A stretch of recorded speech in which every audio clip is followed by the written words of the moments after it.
Kileleshwa comes from the Leleshwa tree, or the Leleshwa shrub, which is a tree that's found most commonly in Naivasha. And the tree itself is actually really notable because it's a tree that regenerates. Even if you cut it down pretty much nearly to a stump, it can still grow back. So it's really a multi-purpose tree.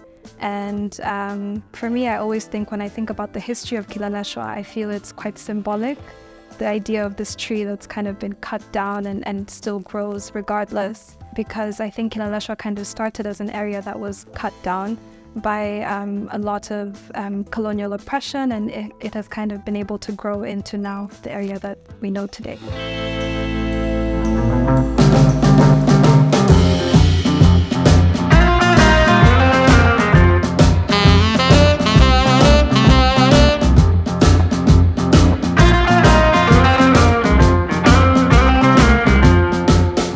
The best place to start in order to understand the history of Kileleshwa is who was living in Kileleshwa initially.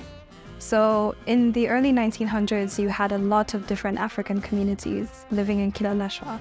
So you had people from the Akamba community, you had people from the Kikuyu community, you had the Waswahili as well.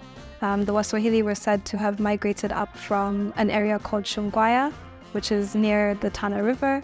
And as they kind of dispersed across East Africa, one of the places that they landed was Kileleshwa. And life for them was incredibly difficult, living under colonial rule. A lot of them were government servants, government workers. And then when you start to get into the 1920s, they start to shift into other work such as trade. They start to shift into gardening, dairy farming.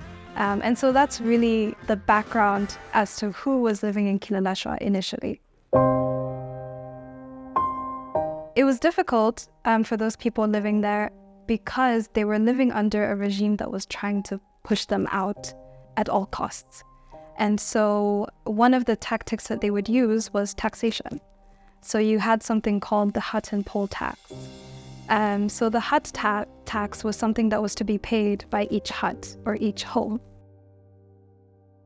We had a European called P.E. Watcham, and in 1915 he came and just laid claim to what was largely Kileleshwa, all to himself. And as one of the things that he imposed, he kind of imposed a rent that was to be paid by anybody who owned a shamba. This rent was 4 shillings a month, mandatory, and of course, none of these costs were anything that you could get around. There was coercion, it had to be paid. And in fact, for anybody who wasn't paying hut tax, they then came up with poll tax, which was to kind of catch anybody who didn't have to pay the hut tax and make sure that everybody is contributing to this empire that is trying to use labor and use Africans in order to grow itself. So those are really the kinds of conditions that Africans were living under at the time. And so Kileleshwa begins to grow, and Africans begin to migrate towards Nairobi, and some of them land in Kileleshwa. And now this begins to concern the colonial government, and they begin to think around, okay, how do we contain the African population, and more importantly for them, how do they control the African population? There's records of correspondences that were happening amongst colonial officials, taking inspiration from places like South Africa and saying, in South Africa, you have African workers living even 10 miles away from where they're working. And where they're working, of course, is where the colonialists live. And so they kind of implement different things. And one of the things that they implement is the town planning scheme. And so what this was is it essentially banned all Africans from living west in Western Nairobi. They kind of start to think around how to push Africans into Eastern Nairobi. And so the natural idea for them was that they would grow into Western Nairobi And the idea behind this, so one of the documented ideas, is that because areas like Kileleshwa were more hilly, they were kind of less prone to devastating effects in terms of floods. And so it was kind of earmarked as an area that they wanted to become a completely European suburb. So after the taxation, one of the justifications that they used for pushing people out is to say, one, it's illegal or it's not allowed for Africans to live in Western Nairobi. And number two, that because there was a rent that was repealed, the rent that P.E. Watcham had implemented, that their idea was that Africans had been benefiting a lot from cultivating land that was rent-free. And so they should be doing very well for themselves and should have no problem being pushed out. So those were the justifications that were happening at the time. And so what happened is that a lot of the residents who were living in Kileleshwa, who were Africans, were pushed into Pumwani. And so by the time 1927 came around, there were no Africans living in Kileleshwa at all. They were all pushed to Pumwani. And then anyone who was Ugandan or anyone who had come from Tanganyika had to be repatriated to those respective places. And so that's really kind of the campaign that took place in terms of completely displacing African people from Kileleshwa and pushing them to eastern Nairobi.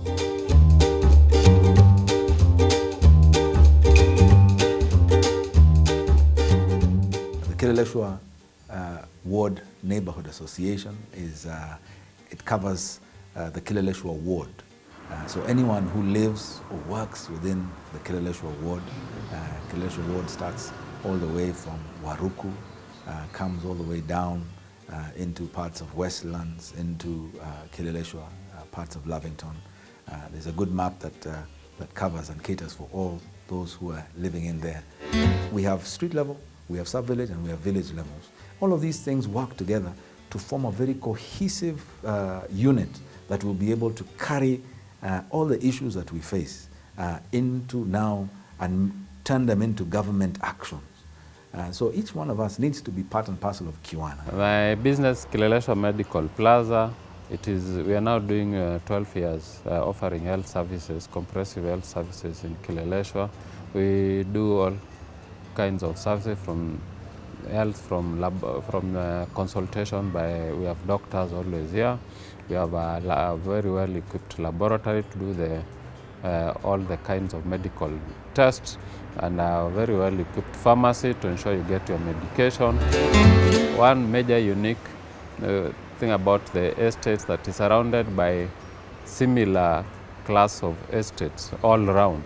So on one side we neighbor, Lavington is our neighbor on one side, Kilimani is our neighbor on the other side, then we have Westlands on the other side, and then the downside we neighbor, as we said, the State House and the University of Nairobi.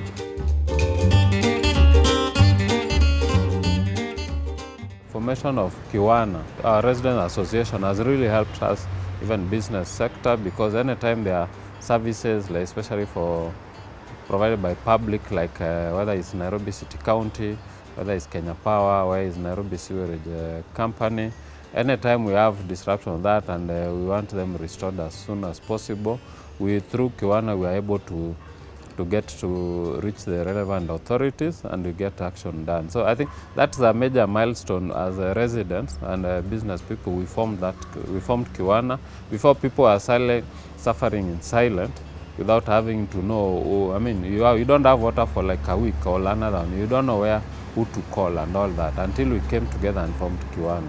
So that has really helped. And I'm one of the founder members of Kiwana. And when it was being formed, I think in terms of business, I was among the first to join as a business member, so that we can be able to have our place where we articulate our issues with one voice. If you're organized, you get things done. If you are disorganized and all that, then you find there's no follow-up, there's no office to follow up things. Even the road network, it took a lot of follow-up through Kiwana. Late in 2021, a lot of complaints from the resident, and we wrote several letters to Nairobi City County and I think also to Kura, and all that one we were able to get action. So it shows the strength of unity. So anyone wanting to come to invest, do business in Kileleshwa. It's a peaceful estate, not much disruption of anything. There's very good security. We even have a WhatsApp group with the security for officers around here, where anything in security you can post there and you can get action done. I am a marketing and communications manager at Investor Africa, based in Kileleshwa. Investor Africa Limited is a boutique financial advisory firm. What we do is we help companies that are looking to merge and acquire each other. We also help in fundraising. We build models, audit models, and also review models. Kileleshwa is a really good environment to work in. It's very serene, so it provides time to think, or rather an environment to think and to be creative. You can have meetings peacefully without, like a construction, noises, etc. It's also very accessible to different amenities, so the roads are good. There are places to eat, there are restaurants to meet clients. I'm Alex, works here at Gemlin Soko. I love my job because I deal with all types of food. What I love about our market is we are diverse. Kileleshwa ni secure, iko na maji na unaweza work anytime. So tunainua economy na 24-hour system hapa ku work anytime.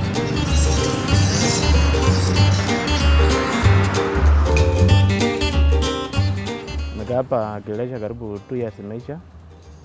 Hapa Kileleshwa yenye nafurahia sana. Hapa Kileleshwa clear, kila kitu iko imenyamaza sana. Hapa yenye nafurahia watu hapa si kama huko kijiji. Hao ni wale watu wenye mkienda mahali wezi pageni mara mingi nini siji nini. So hapa yenye sisi tunafurahia. Hapa ni Waluku. Waluku iko Kileleshwa ward na bado Kileleshwa location. Na as the chairman najuaga mashida ile watu wanapitia wa Waluku. Na unaanza na watoto wengi kukosa kwenda shule kwa sababu ya umaskini. Na vile unaona watoto hawaendi shule, ndio kuko na wizi, hii petty crimes. Kuna wale imetenganisha kwa maskini na kwa matajiri. Kama kungeweza hawa waone kama hawa ni brothers wao. Kama tungechikana nao, tuone kama kuna tatua, kama kuna vitu wanaweza patia. Wakifanya kazi huko kwao, hata kama ni mijengo wanafanya, wao wanaita ma brothers zao, wale wanakaa Waluku. Nitafurahi sana. Kwa maana tuko Kileleshwa moja na kukiwa insecurity hapa Waluku inaenda mpaka kwao. So nikiomba kama kuna kazi wanafanya, wao wanatuita, tuwapatie vijana wetu. All of these things caused us to come together and to say that we need to join ourselves together to push for some of these services.